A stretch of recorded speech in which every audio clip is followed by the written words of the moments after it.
You're about to enjoy a Cloudcast original. Local stories, local storytellers, local brands. Have you ever felt that you as a woman may not appear to measure up when you see incredible women in strong roles? You may be surprised when hearing from women in these positions and how we all share many of the same challenges. Thank you for joining us for the SheEO Lead-In podcast with Rebecca Jones as we share the journeys of women. Hello, I'm Rebecca Jones, your host of SheEO. We are on an exploration together to discover more about the personal journeys of incredible women in both career and life. We all have paths to share that sometimes take incredible turns, deep resilience, and courage to navigate. My hopes are that the challenges shared here encourage women to take leaps of faith and growth when a journey feels too difficult or unachievable. There is great strength deep within each one of us.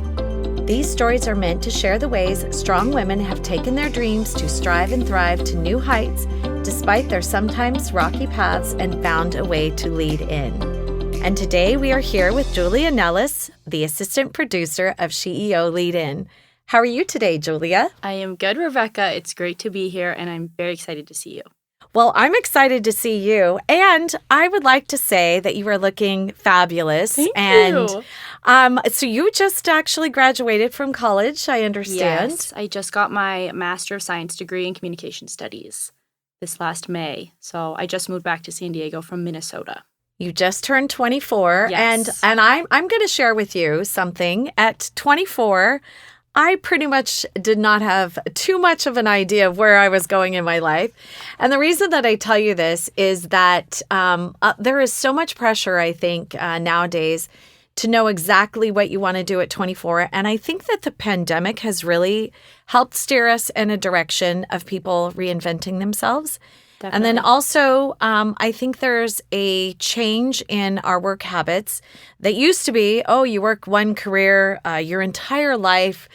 I don't think that's happening anymore. And the reason I bring this up is because you probably have these ideas in your mind. I definitely do. So let's talk a little bit about that. Okay. So, but before we get into that, let's talk a little bit about a story from your childhood that is something personal that you want to share with our listeners today so they can get to know you just a little bit more as Julia Nellis, the young woman. The young woman. Let me think of a really good defining story. I've heard this question so many times, I should have already had my story ready. I would say when I was in high school, that's really when I found my kind of passion for advocacy and for standing up for people. And I just consistently found myself kind of fighting other people's battles that maybe if I had a friend who someone wasn't being very nice to them, but they were too shy to say, hey, please stop talking to me like that, or to stand up for themselves. I just felt this really deep need to stand up for them and to not be their champion, but to help them set that boundary. And so probably around the 10th grade, I remember I had a friend, and we had French class together, and there was a girl in our class who was just not being very nice to her. And one day I just said, hey, what's going on, girl? We can all be friends here. It's okay. There's no need to be hostile. And after that, it was just a completely different environment in the class, and that's really the first time I remember being like, I really like this part of myself and feeling passionate about standing up for people. So. Interesting. Yes. I have a story to share too. Okay. So when I was a young girl, I always felt very much the same way, that I wanted to stand up for someone that honestly didn't feel like they had a voice. I just couldn't articulate it because I wasn't old enough and wise enough to actually understand what was happening. Yeah. But I was a young girl. I can't tell you for certain how old I was. I would imagine second or third grade. And my best friend, my next door neighbor, had a sister with Down syndrome. And the boy that lived on the other side of her, so there were 2 doors down from me, 1 door down from my best friend, he was a little bit of a bully. And he was making fun of my best friend's sister who had Down syndrome. and calling her names, as you could imagine. And I was mad. Like, I was super mad. And we were out playing in the street, as we did when we were kids. Probably not you, but in my generation, we definitely played out in the street. And I was so upset with him. And I went over and I said, you better stop talking to her like that. He said, I'm not going to. What are you going to do? Make me? As a matter of fact, I am. And so I literally got in a fist fight with him. A fist fight. Oh my God. I know, right? And but this I was got how in. old? I was in probably second or third Yeah. grade.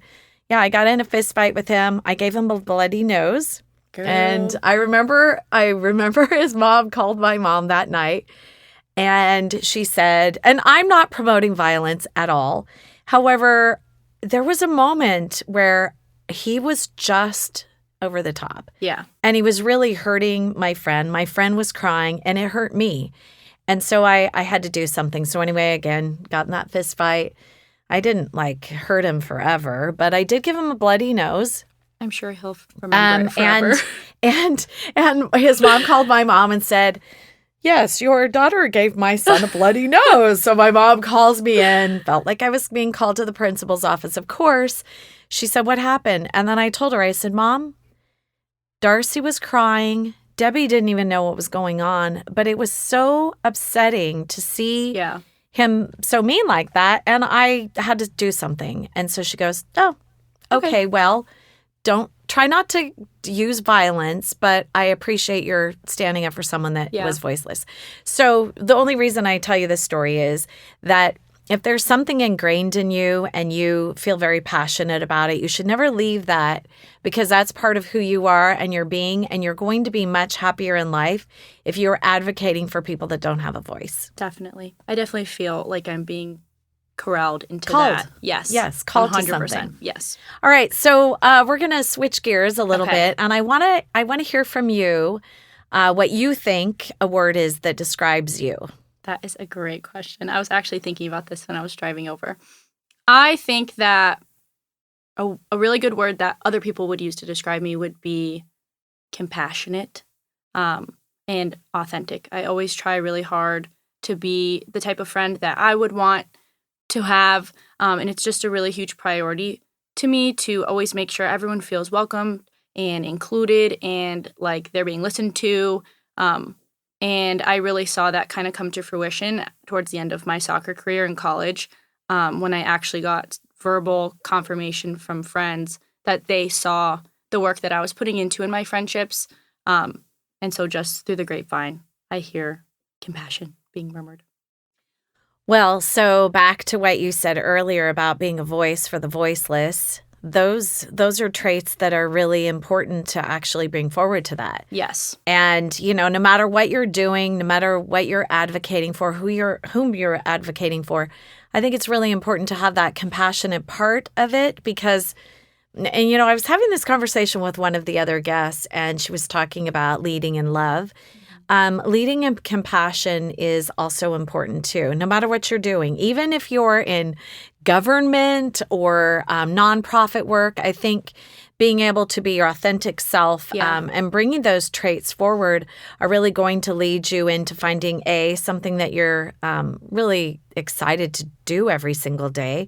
But also, it brings other people to come along and fight that fight with you, because it draws people in. Exactly, 100%. So, as far as moving forward, I don't expect you to probably know. You just graduated from college. Yes. I would expect that you don't know exactly what you're going to be doing. I could be wrong, but. What are some of the things where you say, okay, you know what, I'm interested in that, and that might be something that I might want to do? Yeah. So since I actually moved back from Minnesota, I've been talking to a lot of different people in different fields and just trying to get a good idea for what people actually do. So I'm really interested. I definitely like to talk to people, and I like to listen to people and to their stories. And I've been really interested in the marketing arena, anything in PR. My dream job is to work anywhere in the lobbying arena. Would just be an absolute dream for me, where I could kind of combine the advocacy and compassion and authenticity into something that can actually make a really big difference. So that's kind of my idea right now. I'm going to make a suggestion. Okay. And that would be internships. Yes. I think you try things. Every time you try something, you're either going to figure out, yes, I really do like that, or, ooh, that is not for me. And, it's okay to fail. Yeah. You might, and it's not even a fail, because when something doesn't work out, it's actually more of a lesson. And then you can say, okay, now I can kind of hone in where I want to go, what I want to do. Trial and error. Exactly. And so I would suggest you look into a few different internship opportunities. Yeah. Try as many as you possibly can. I know you also need to eat. Everyone does. So, take the time that you can devote to that, to try to expose yourself to different things. And, there are a lot of different ways and, a lot of different things you could advocate for. So I would suggest, again, try different things, try to expose yourself, get as many experience as you possibly can in the different arenas. But, maybe make a list. Mm-hmm. Lists are always good. And then start, saying, okay, I'm going to try this. And one of the most important things you probably aren't going to like to hear, no young person does because it's putting yourself out there, is networking. I know. You are going to have to network. I assure you that the more people that you know, the more opportunities that will open up for you. 100%. I know that you're right. Okay, well, that's good to hear. I never hear that from my kids. No, I'm teasing. And that's a good thing, to put yourself out there in different experiences, but getting to know what it is and finding yourself. That's actually to another thing. Now that you're not in school full time, being able to have that self-reflection of who am I and what is it? What's my end goal? And mind you, again, you're in your early 20s. You're going to change. You are going to change and realize that you will change. Yeah. And don't fight it. Go with it. Say, you know what? That was good for me when I was in my 20s, but now I'm in my 30s and now I'm going to have to shift. Being in my 50s, I can tell you for certain, I have evolved a lot. Yeah. And I've changed a lot. And, now I'm like, okay, now I feel like I am definitely in my stride. But that's something that takes, growth, change, experience, and, pivoting from one thing to a next when you know it's not the right thing for you. Yeah. So, work. You're not working right now, but that's okay because again, you need to figure out what it is you want to do. Yes, exactly. And again, this is going to be taking some time to figure out. By exposing yourself to different things and kind of saying, okay, that's not good for me. And, tagging along with people that are in different fields, even if it's not a true internship, and just listening. There's a lot of wisdom that comes from just listening and reading and podcasts. There are a lot of different Two things I've been very into lately. Well, there you go. So, And so you are young, you're a beautiful woman. Thank you. You're going to probably experience some different things as far as that goes. So tell me, in college, did you have any issues with your age? Tell me what you think about that and also about being a female. Yeah. So I honestly, I've been very lucky that nothing really jumps out at me as a time where maybe I wasn't treated fairly or I had to experience anything differently because of my age or my gender. I will say, though, that being a part of a Division II sport at a middle-sized school, just the entire topic of gender in the NCAA is something, specifically in Division I female sports, is something that I saw and I recognized. It wasn't so much an experience for me at my school. Granted, it was a lot smaller and we had less funding than some of those big schools do, but it was something that we all noticed. And I was actually a part of SAC, which is a Student Athlete Advisory Committee, for 2 years when I was an upperclassman. And it was something that we really tried to focus on was, like mental health awareness, just like gender equality stuff and supporting the U.S. women's national team in their fight for equal pay, like that kind of stuff. So it's hard, I can imagine, for girls now growing up playing sports. It would be hard if they didn't have the role models that they have in professional sports right now. So that's something that I think is really promising to see. And I think that's evolved too. I think 100%. Women are, before it was like, oh, that's just a girl's sport. That's not as important. But as you know, playing competitive soccer, that's pretty high level. It's also takes a lot of athleticism and, devotion and practicing and all of that, the same as it does if it were a man playing that sport. And yes, women should be paid exactly the same as a man. We work just as hard, and sometimes we're maybe even multitasking more. Yeah. Because a lot of times we are the primary caregiver of our children. Not always, but typically that's more of a of something that just has been a typical stereotype, but also, a role that women have played because we are the ones that are feeding our children when they are little, primarily if we're breastfeeding. So a lot of different reasons, but certainly I think things are changing.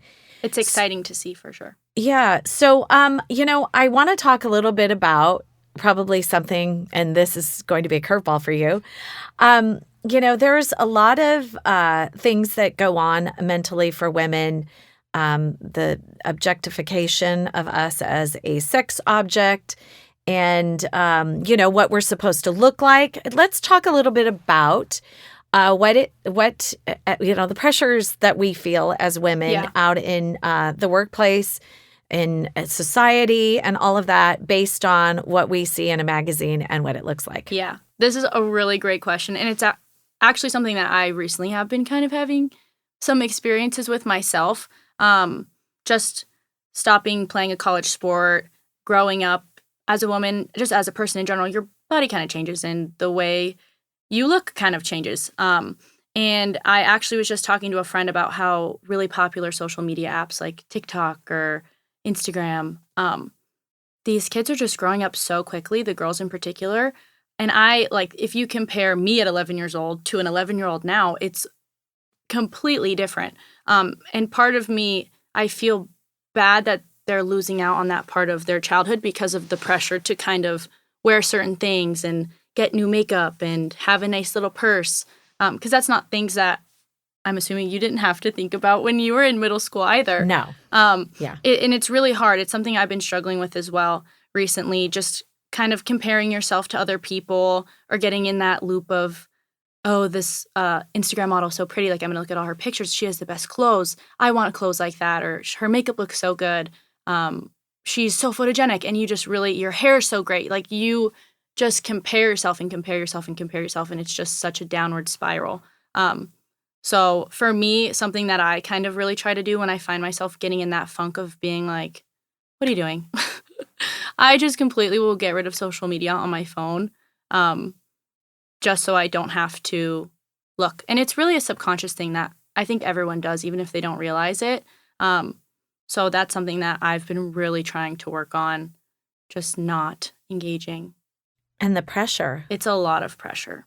The pressure Definitely. that I think young girls and women feel to look pretty, to look this, to look that. And you're right, it's all these comparisons. And,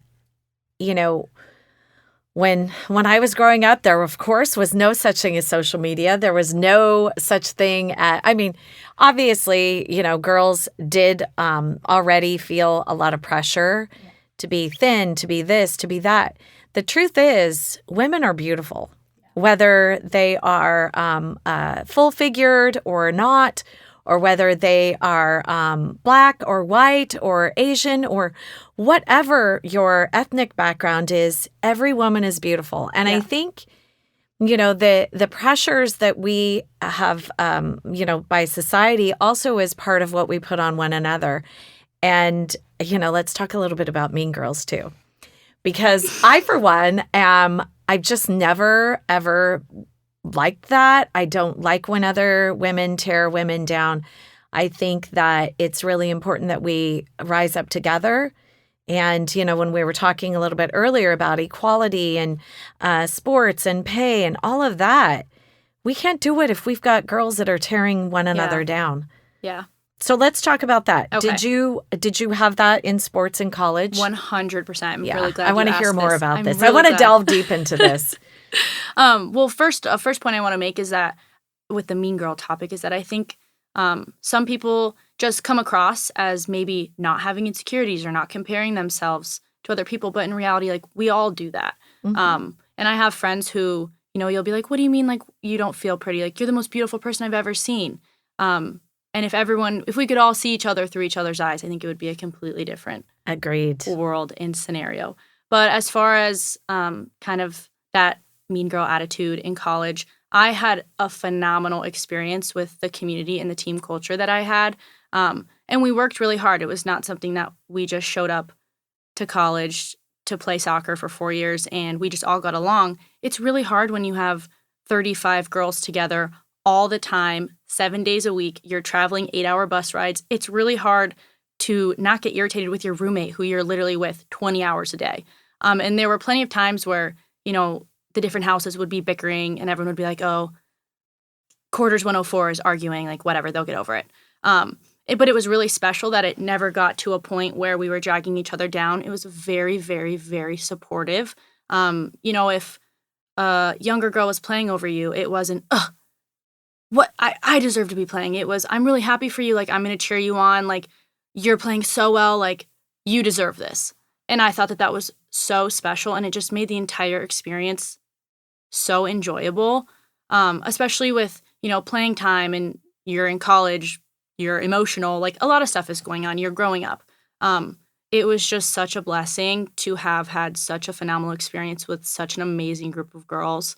And I don't think that I could ever recreate it, even if I wanted to. So who created that culture? Was there an unspoken word? Tell me how that went. I kind of like to call it my pride and joy. It was something that I really, really felt really called to do, especially when I became an upperclassman. My first couple years in college were really rough. I was super homesick. I just was experiencing all these emotions that I had never felt before. And it was probably one of the darkest times of my life. And so by the time that I got to be an upperclassman, I was like, okay, I have a voice. And my class kind of talked and we were like, we don't want younger girls to ever feel the way that we felt. So we just really went out of our way. And there was never really a word. We like to say like we before me, or like there were sayings that our coach would get us to say, but it was really just upperclassmen going out of their way. Oh, a freshman's coming up to practice. Hey, how was class today? What did you do? How's your boyfriend? How's your family? And just making these younger girls talk to you and feel safe because we were in their shoes 2-3 years ago. And we maybe didn't necessarily feel as comfortable as we did in that moment. So it was just really a collective effort for sure. But it's one of my most proudest accomplishments. Well, sure. and that's knowing how to work within a team framework and taking leadership in creating the culture. Because truly, if you had 1 or 2 girls out of 35 that were bucking that, it could have never happened. Well, so and there was a lot of accountability. If a girl kind of started to fall off the edge, or maybe and it really didn't happen often, but we all set examples for each other. If a girl was doing something that really was not okay. You were called out, not called out, but it was, hey, like, are you okay? What's going on? This is not like you. And the behavior was just completely changed because it was loving and supporting and you couldn't fail because we were all there to pick you back up. So during your 4 years, no mean girls. No, I had such a phenomenal experience. That's great. Maybe once or twice, like I was fighting with my roommate, but I love her to death. She's my best friend. But there were no mean experiences. It was just really learning to navigate being around so many girls and so many personalities that I think I grew up so much just from that experience alone that I could never repay with the program. Well, really that will definitely serve you well in the workplace because, again, it's a team. You all have to have whatever the end goal is, whether it's the success of the company, the success of individuals, but really you've got to work together. And, unfortunately, I think a lot of times when people that are not in team sports or ever part of any team look at things as an individual, and it can't be an individual. No. Yeah, there's always a leader, of course. Yeah. There's always someone that's at the top of the team. But that person's job is to figure out how to get everyone to come together and remember what the common goal is. Yeah. The common goal is the success of whatever you're trying to do, not just individually. So I'm just curious, role models, mentors. Why don't you talk a little bit about that? Yeah. I mean, obviously you're my mentor. You're one of my biggest role models, and you have been for 5+ years, back when I was 19 and started as your intern. You've just kind of really shown me that you can be like bold and charismatic and wear pink and be funny and beautiful, and people will just respect you and feel so drawn to you. So I've always really admired that about you, and you're just so kind. But you get it done. Like, you get stuff done, but you're kind and you don't bulldoze anyone over. And I've always really respected that about you. But other than that, I would say one of my biggest influences in my life is my older brother. He's just such a hard worker. He's kind to everyone. He's just one of those people that no one ever has anything bad to say about him. And he is just so fiercely loyal. And I just aspire to be like him in every way, shape, or form. And he's how much older than you? 2.5 years. So he's studying to take the bar right now. Nice. Yes. Just graduated law school. That's great. So he's on a very different path. I mean, the legal field is very different than most. Yes. And that's kind of interesting. So what does he say about that? Has he shared anything with you about that? I think that he, like I said, he's the smartest person I've ever met. And where he maybe is someone smarter than him, he's surely going to outwork you and outstudy you. And just watching him study his way through law school, and it didn't come easy for him. Where he maybe lacked in understanding something right away, he was there studying every single night.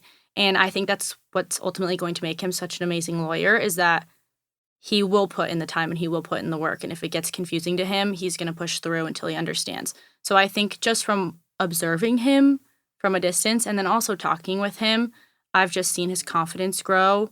And definitely his argumentation skills. If he starts to argue with me, I get frustrated and walk away. Well, it sounds like he's tenacious. And, yes, I have to say, out of all the traits that are helpful in life, tenacity is definitely one of those. Yeah. Because, well, first of all, if you're the most prepared person in the room, whether or not you have the highest intellect or not, if you know what you're talking about, there's confidence that comes in that. For sure, yeah. And, then you start talking and you know your facts, you know exactly what you want to say. It starts all coming. You might start out really cold and not confident in the beginning, but at the end, and that's probably why it's so difficult to argue with him, or as you put it, it's probably because if he's done his homework and he, knows what he's talking about, it's probably pretty difficult to overcome that. Yes, it is. Yes. So tell me, what got you into team sports and playing soccer in college? So I would say I come from a very sports-oriented family. My dad's side, obsessed with baseball. My grandpa played baseball at San Diego State. My brother played D1 baseball at Long Beach. My dad played baseball in college. Like, everyone in my family played a sport. And I was the youngest of 3, so I have 2 older brothers, and we were just always involved. I was at the baseball field over at Bradley Park or at Mission Sports Park every weekend, and I'm very competitive. I want to be just as good as my brothers at everything, and I don't like – I'm working on it, but losing for me can sometimes be not my strongest suit. But just watching my brothers play, I obviously just wanted to follow suit and play with them too. So I would say just my family culture overall got me into that. I really only played soccer growing up. I just really fell in love with it. And then I kind of bounced around clubs, and I never even thought twice about playing in college. I signed my NLI my senior year, and I remember I went to the restroom by myself right after I had signed, and KUSI was there. I was on the news, and it was really exciting. And I looked at myself in the mirror, and I was like, what did I just do? Like, I never even thought twice about it. It was just something that I always felt was right, and I was passionate about it, and it was a huge part of my identity. And it still is. It always will be. But I'd never even thought twice about continuing to play at the collegiate level. So you're competitive. Yes. That's great. But let's talk a little bit about the other thing that you said, and that is you don't really like to lose. Yes. So, one of the things that I would like to share, you're not going to win everything. Yes, I'm learning that. It's just not how it works. It's not true reality in life. The way that you that might help you is to think about losing as a lesson. You know, that didn't work out for a variety of reasons. However, what is it that you can do that actually turns it into a win for you? Yeah. And, life has a lot of ups and downs. And I can say this, it's one of the things that will always happen is you're not going to have all wins. You're going to have some losses in your life. And I even think that just from experiences I had with soccer or in college that I've grown up more when I lose than I ever could have if I had won. So while I don't like it, especially if I'm playing like a board game with my family or playing tennis or something athletic, I hate losing. I do try really hard to recognize everything happens for a reason. Every mistake is just a way for you to grow. And you can't know anything until you don't experience it. So that's something that I think I've learned the hard way a couple times, but it's definitely helped me. I recognize now in hindsight, it's helped me grow up. So I, for one, think that you are an exceptional young woman. I do believe that you are going to do big things. Thank you. You probably don't know what that's going to be yet. And guess what? Neither do I. But we can all look at the path in front of us, and there are a lot of opportunities. Many of those, like I mentioned earlier, is exposing yourself to new things that maybe you're uncomfortable with. And as long as it's not unsafe, that's a good thing. But make sure that you are definitely exposing yourself to new things. Make sure that you are pushing your limits as far as what you think you actually can do. Because when you, and surround yourself with good people too. That's another thing. Yeah. When you are feeling like, oh, I don't know if I'm secure in this situation, and you're pushing yourself in a situation, it's a good thing for you because that's when you will grow. Yeah, absolutely. And even, the failures, now, looking at them in a different manner, saying, okay, this is an actual opportunity. Yeah, is going to help.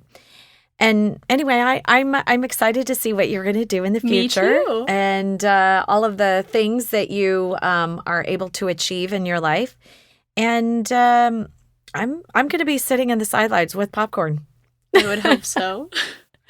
All right. Well, thank you so much today for nice being with us. On this side of the mic. Of listening and listening, and speaking and hearing yourself talk. And I know it's not a comfortable place to be in the very first time. Even myself, when I was in that seat, it was a little bit different. In the hot seat. It is the hot seat. You never know what I'm going to ask. Yeah, you really threw me a curveball there in the middle. Yeah. Well, congratulations. Thank you. Lived and you didn't, and you're here to tell the story. I am. So anyway, thank you so much, Of Julia. course, thank you for having me. Now that was powerful.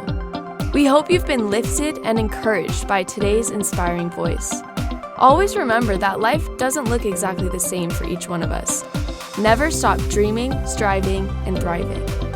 In future episodes, we look forward to bringing you powerful stories from amazing women who learned how to lead in to challenges. Thank you for listening and being part of our community with SheEO host, Rebecca Jones. You have been listening to a Cloudcast original. Local stories, local storytellers, local brands. Find more stories at cloudcast.us.